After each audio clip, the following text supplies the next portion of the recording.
नमस्कार आदाब दोस्तों, चलिए आज 13 सितंबर शाम देश की ताजा बड़ी खबरें आपके लिए लेकर हाजिर हैं। चलिए दोस्तों, सबसे पहले डालते हैं सिर के ऊपर। ज्ञानवापी मस्जिद पर हाई कोर्ट के फैसले को लेकर ओवैसी का भाजपा पर बड़ा हमला। कहा मस्जिद थी, मस्जिद है और कयामत तक मस्जिद रहेगी। बाबरी मस्जिद की तरह ज्ञानवापी मस्जिद को नहीं होने देंगे शहीद।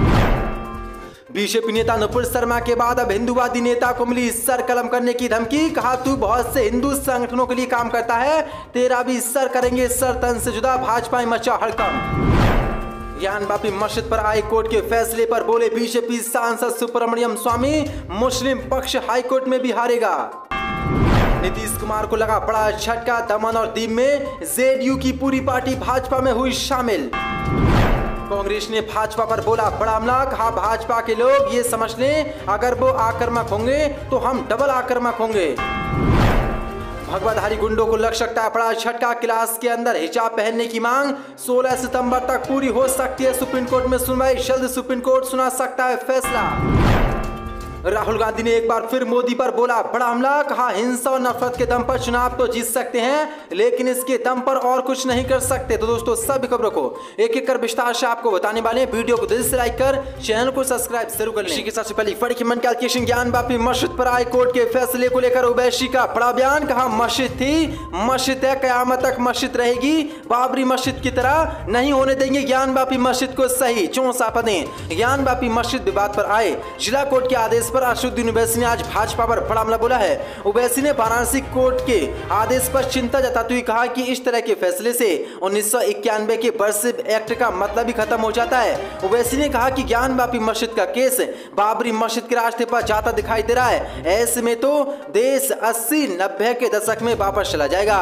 ओवैसी ने कहा कि जिला कोर्ट के फैसले के खिलाफ मुस्लिम पक्ष को हाई कोर्ट में अपील करनी चाहिए। ओवैसी ने कहा कि मस्जिद का प्रबंधन देखने वाली इंतजामिया कमेटी को हाई कोर्ट में इस फैसले को तुरंत चुनौती देनी चाहिए। वहीं ओवैसी ने भाजपा पर निशाना साधते हुए कहा कि ये मस्जिद थी, मस्जिद है, मस्जिद रहेगी। इसे बाबरी मस्जिद की तरह शहीद नहीं होने देंगे। इसी के साथ बड़ी की मनकालिकेशन नुपुर शर्मा के बाद अब हिंदूवादी नेता को मिली सर कलम करने की धमकी। कहा तू बहुत से हिंदू संगठनों के लिए काम करता है, तेरा सर तन से जुदा कर देंगे। भाजपा में मचा हड़कंप। चौंसा पदें। गाजियाबाद के एक डॉक्टर हिंदूवादी नेता को विदेश से सिर कलम करने की धमकी मिली है। डॉक्टर का नाम अरविंद बदत से अकेला है। उनको 3 बार धमकी भरा कॉल आया।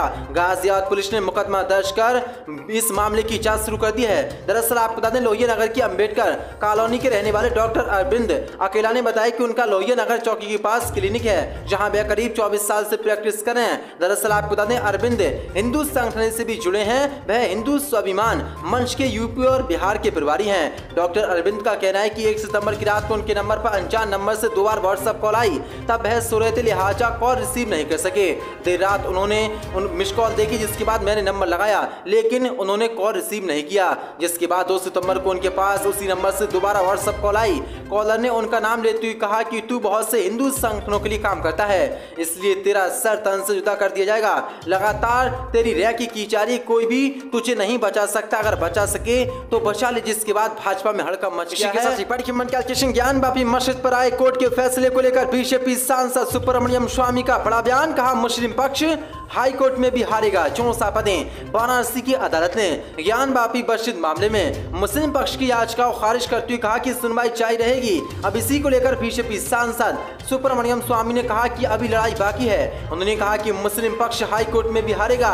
वहीं हिंदू पक्ष की पैरवी कर रहे वकील ने कहा कि वाराणसी जिला न्यायाधीश ने ज्ञानवापी मस्जिद और श्रृंगार गौरी मामले की सुनवाई को योग्य माना है। मुस्लिम पक्ष ने कहा कि इस फैसले को हम नहीं मानते हैं, फैसले के खिलाफ हम हाई कोर्ट जाएंगे, मामले में कानूनी सलाह लेंगे। वहीं हरिशंकर जैन ने कहा कि मुस्लिम पक्ष के सारे फर्जी दावे खारिज हो गए हैं और मंदिर बनने का मार्ग खुल गया है। जैसे बाबरी मस्जिद पर मंदिर बना है, वैसे ही ज्ञानवापी मस्जिद पर ही यहाँ पर मंदिर बनेगा। इसी के साथ बड़ी की मनकालिकेशन नीतीश कुमार को लगा बड़ा झटका। दमन और दीव में जेडीयू की पूरी पार्टी भाजपा में हुई शामिल। चौंसा पदें।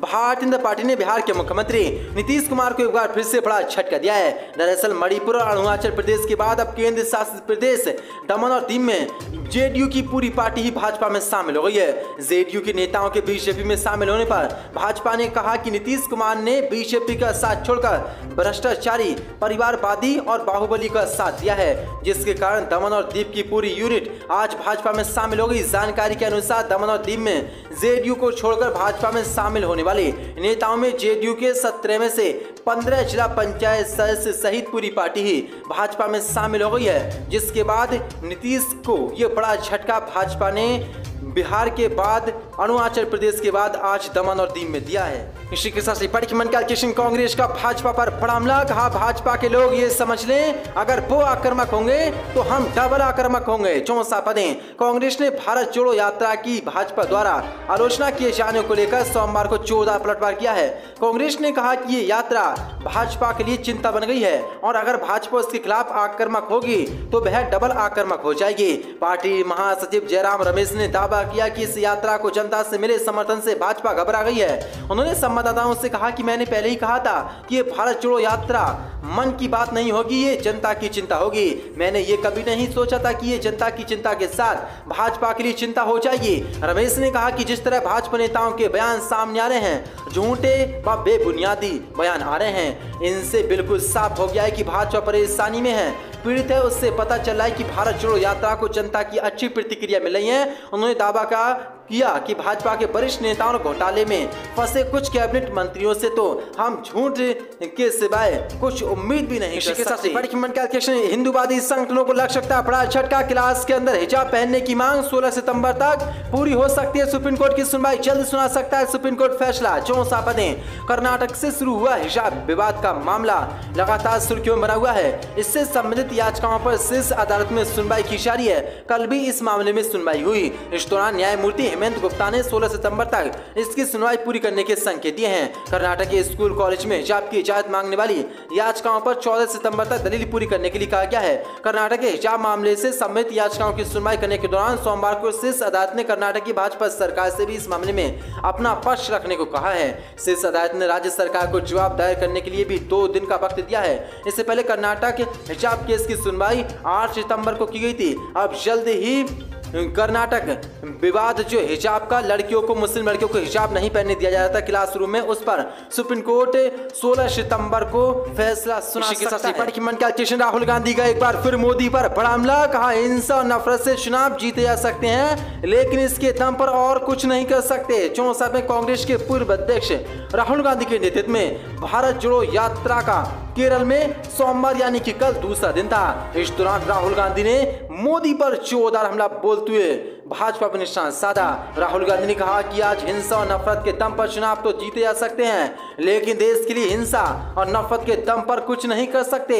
राहुल गांधी ने अपने संबोधन के दौरान कहा कि कुछ लोगों ने इस समय भारत जोड़ो यात्रा की जरूरत के बारे में पूछा है। राहुल गांधी ने इसका जवाब देते हुए कहा कि भारत के पास कई महत्वपूर्ण लक्ष्य हैं। हमें लाखों गरीब लोगों की पीड़ा को कम करना है, यहाँ आसान नहीं है।